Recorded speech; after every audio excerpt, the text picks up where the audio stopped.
You are saying that meditation and enlightenment are two different things and they have absolutely no causal connection with each other. Is it not necessary for us to do meditation for attaining enlightenment? Or shall we have to give up meditation for the sake of attaining enlightenment? Please explain the subtle difference between the meditation and the enlightenment.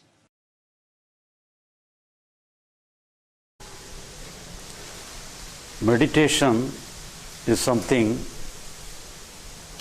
and liberation is some other thing. Meditation is something, the enlightenment is some other thing.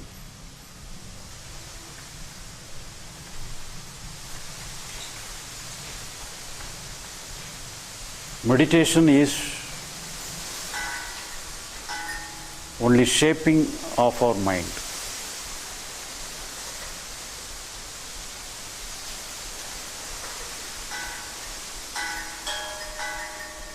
But liberation is not the shaping of our mind.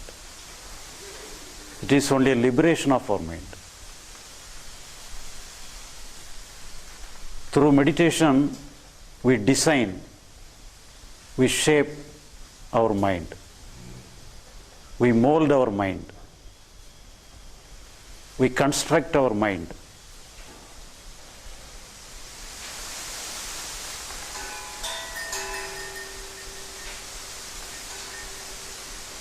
But in liberation, there is no shaping, there is no construction. There is only freedom. There is no construction. There is no suppression.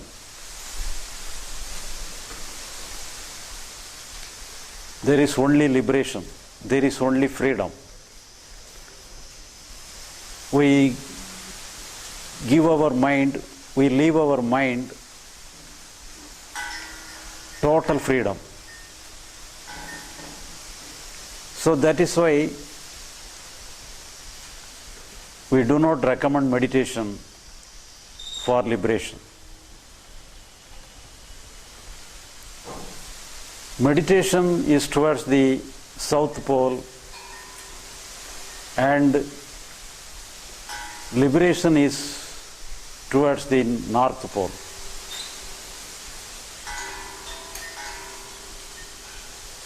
They are both opposite to each other. There is no causal connection between the two. No one can get liberation through meditation. It is impossible. No one can get the North Pole by going towards the South Pole. It is just opposite. But most of the scriptures, most of the saints advise meditation.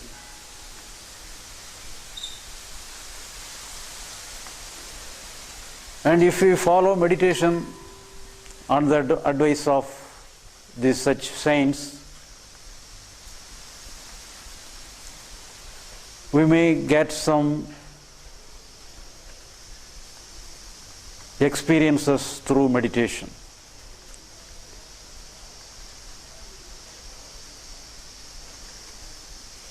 Even though meditation is not successful towards enlightenment and liberation, meditation is very essential for getting some experiences. Because all meditation produces many kind of experiences. One may get blissful experiences, transcendental experiences, some power. In the same way, we can get many things through meditation. The only thing that we cannot through meditation is the enlightenment, is the liberation. No one can get enlightenment and liberation through meditation. If you want to get liberation and enlightenment, we have to abandon all kind of meditation. We have to give up all kind of meditations. So that is the basic requirement for enlightenment and liberation. But in the scriptures and the sayings of saints, they invariably tell us the practice of concentration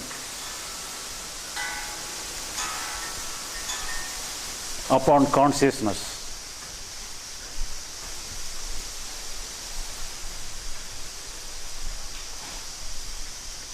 For example,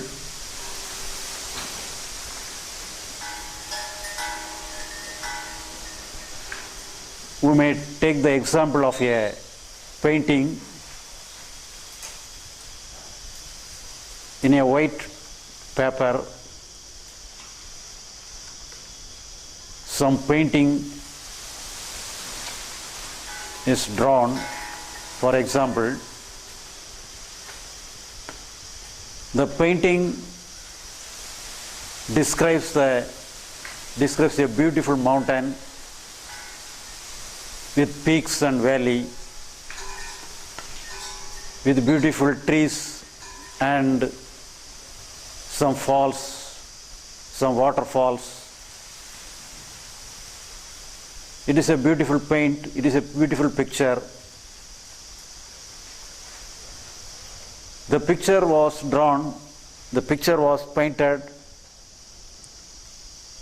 in a plain paper.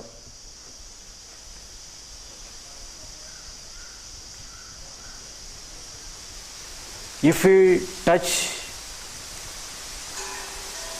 if we smear the paper,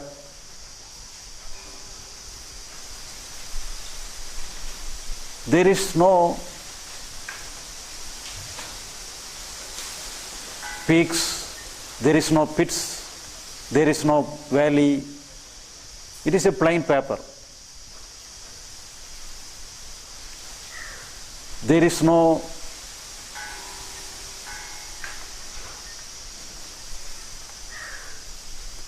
height, there is no lower thing, there is no altitude, there is no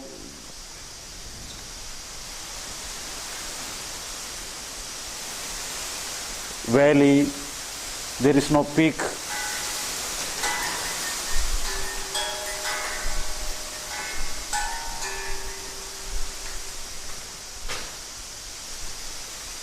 The descriptive aspects are only in the painting.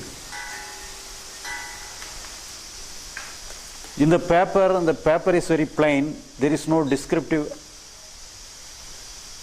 aspect. It is even.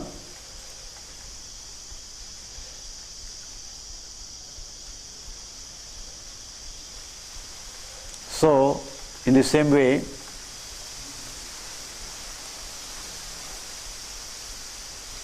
in our consciousness,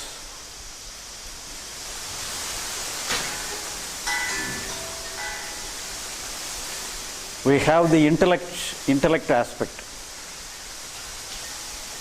The intellect aspect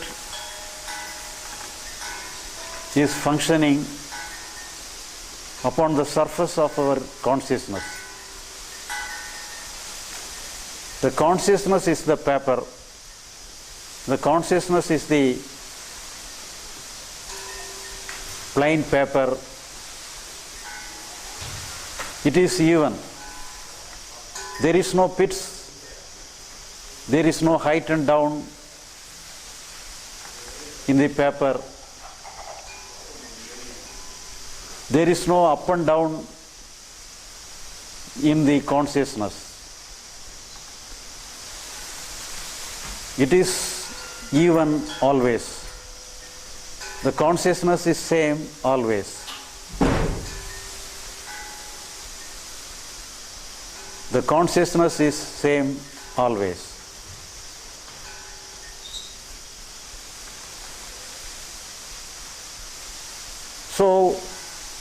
when we are trying to do some meditation,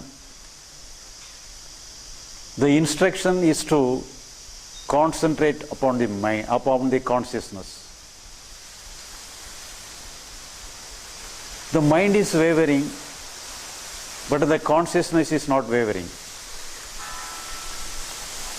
So we are asked to concentrate upon the unwavering consciousness, the peaceful consciousness, the steady consciousness. So when we concentrate upon the consciousness, the agitative part of our mind, the agitative portion of our intellect becomes silent. The agitative portion of our mind becomes one with the consciousness.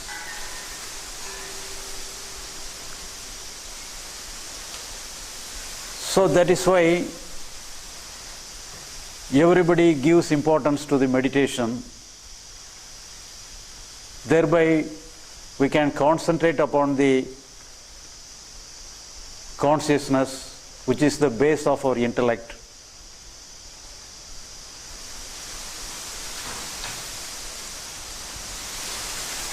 And when we are staying with our consciousness, our intellect becomes silent.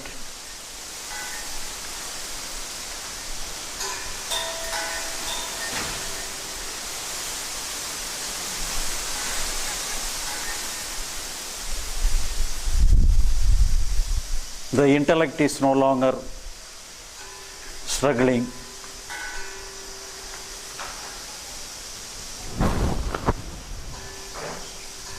So we are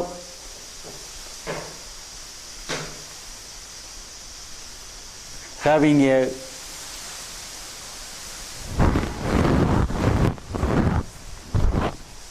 different kind of experience when we are staying in our consciousness.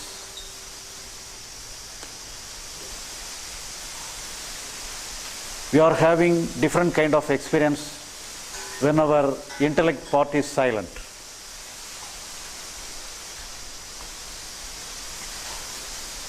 But how long will it live? Will it last?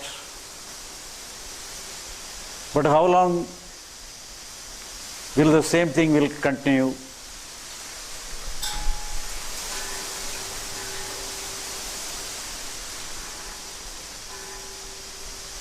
It will continue only for a time being. And once again, our intellect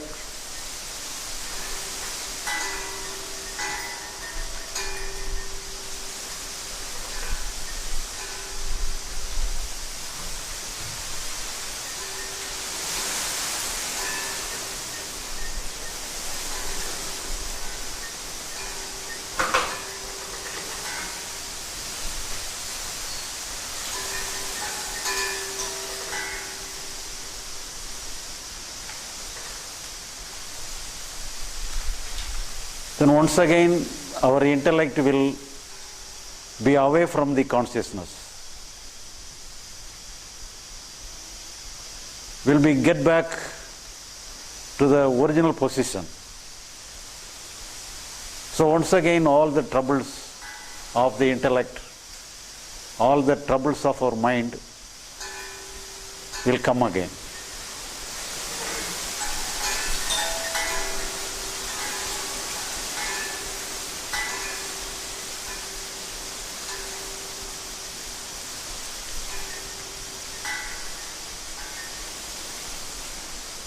So giving importance to the consciousness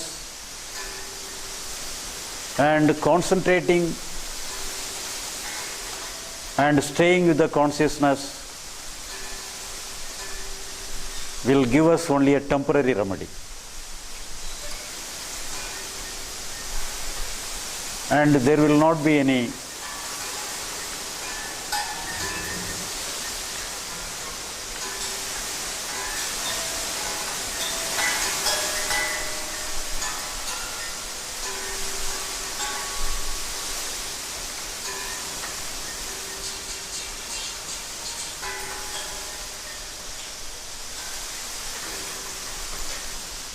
and there will not be any permanent remedy.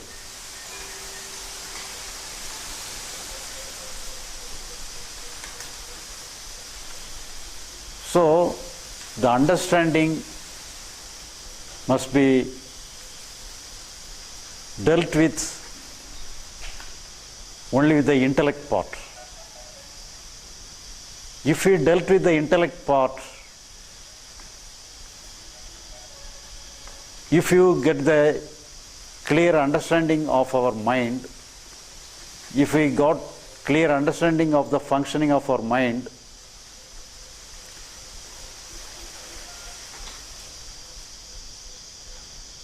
the remedy is permanent. If you understand, everything is over. All our problems are permanently over. The liberation enlightenment is permanent. So we have to understand, we have to solve all the problems only intellectually.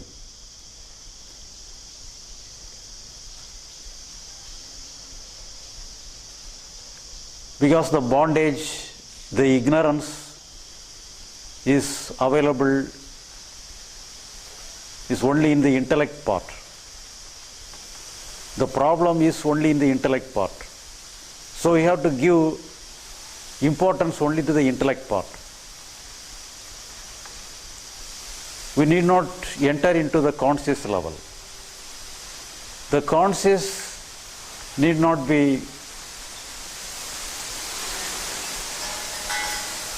set right. It is already in a good condition.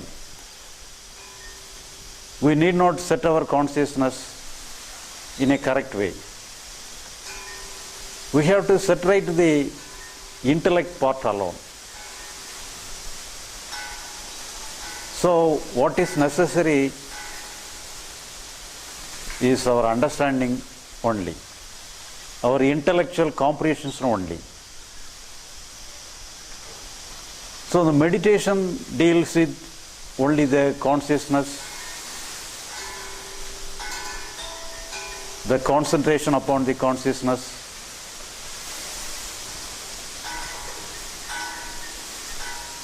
the staying with the consciousness. But it is a temporary one. It will not solve the problem permanently.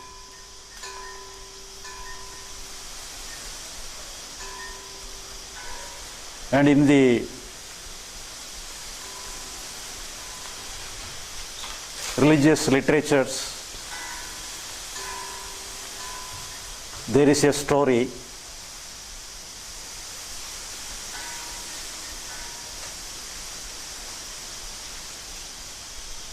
only a monk, a rishi by name Uttangar.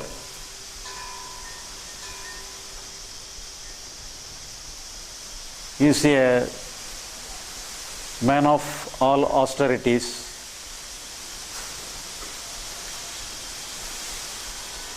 He is doing daily rites, daily rituals, daily meditations. He is a monk, he is a wandering monk.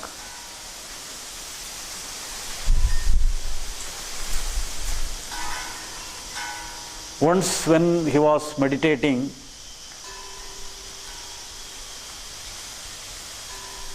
God appears before him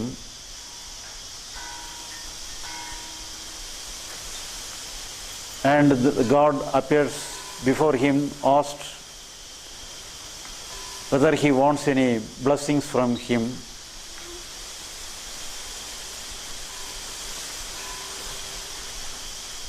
But the saint, the monk, was in need of anything, so he did not ask anything. I do not want anything, So there is no necessary for your blessings. He simply is denied. But at the same time, the God is insisting, so you must get something from me. And the monk also, the rishi also, trying to get some blessing.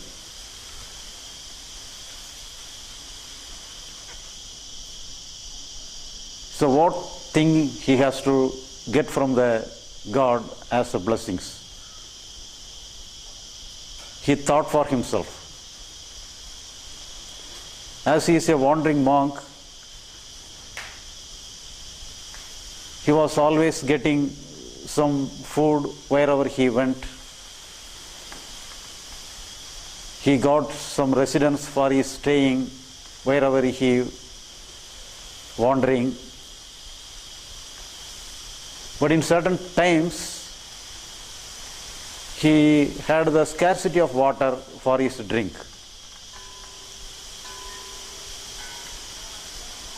At times, he was searching water for his thirst.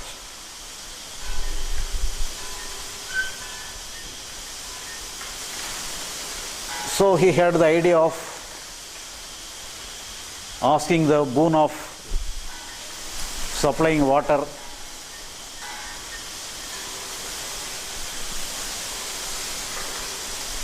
When he was really in want of water.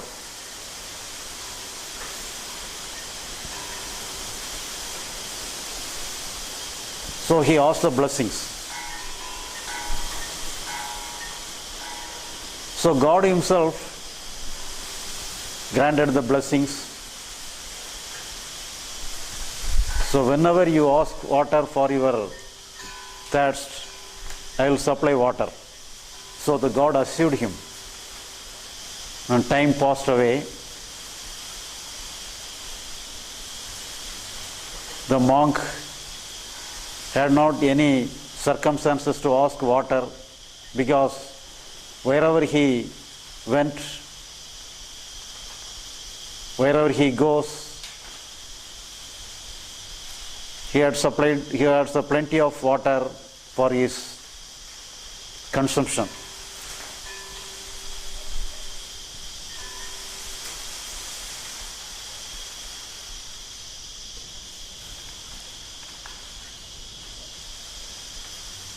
But only one time,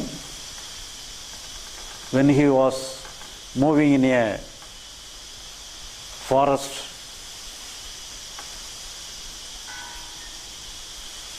he was unable to get water,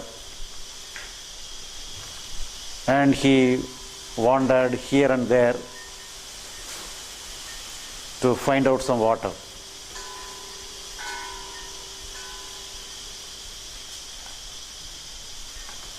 But he cannot find any water. So then only he reminded with the blessings of the God. The God promised him to supply water whenever he demand water. So he asked God to grant some water.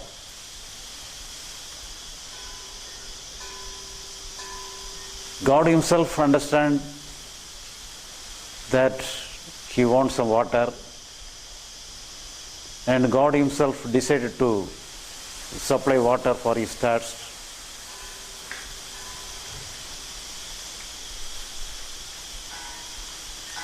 But anyhow, the God considers the supply of water is not a great thing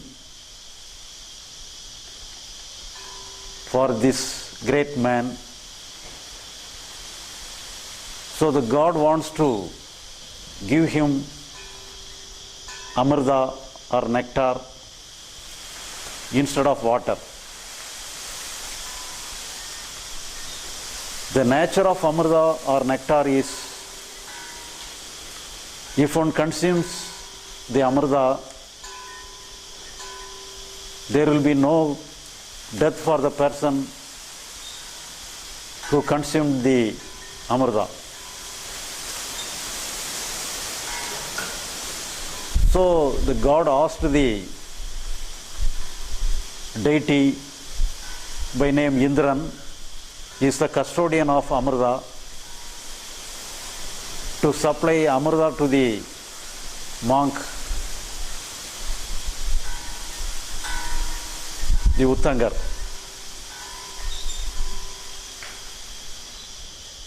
But Indran was hesitant to supply Amrita. He told it is reserved only for gods and deities and Devadas, and it is not meant for human beings, so it is not proper for to supply Amrita to human beings. So he argued not to supply for the nectar to the monk. But anyhow, the God insisted for the supply of Amrita, and at last Indran consented to supply Amrita, but with a condition. I will supply Amrita, okay, but anyhow I will supply it in a disguise that the person, the receptor, the receiver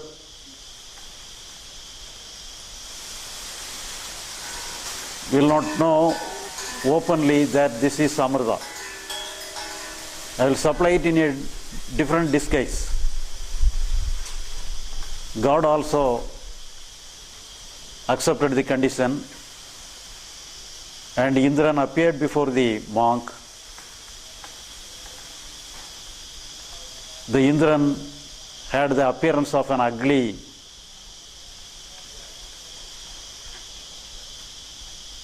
person, as a savage person. His body is very dead. He has a bag made up of leather. The leather bag is also very ugly. And Indran carried the Amrita in the ugly bag. And in that condition, Indran offered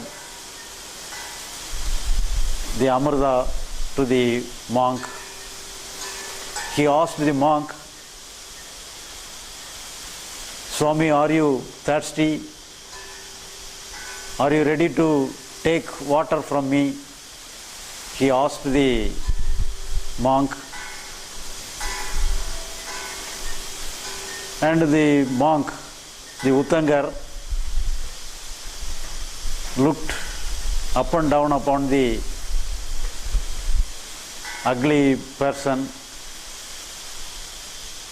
He looked down upon the ugly condition of the water, the container of the water. He becomes awkward. He felt awkward upon the nasty appearance. So he simply refused to take water from the person. And Indran was very happy. So he disappeared from the monk with the Amrita. Afterwards, the monk complained to the god.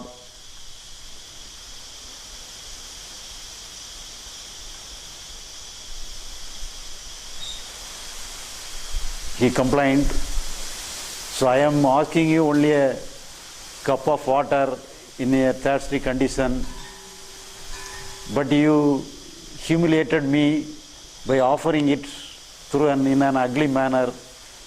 Why are you doing so? He complained to the God. And God explains. God explained what has happened. Really, he offered Amrita instead of water. But Uttangar was unable to identify the Amrita in the disguise of ugly appearance.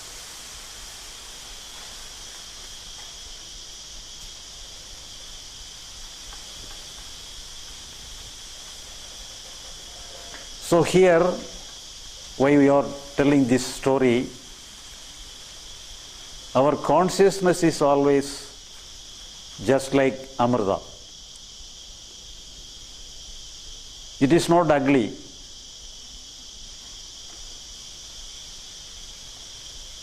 There is no problem in the consciousness. It is always pure.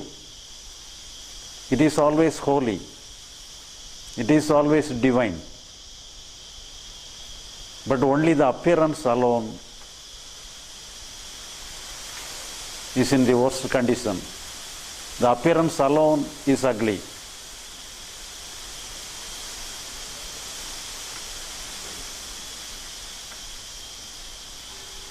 But we need not change our consciousness. We need not rectify the status of our consciousness.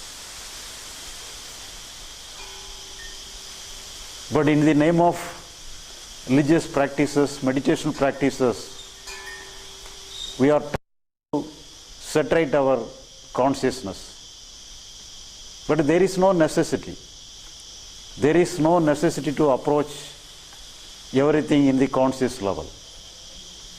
The consciousness is always safe. So our approach must be given importance only to the intellectual level.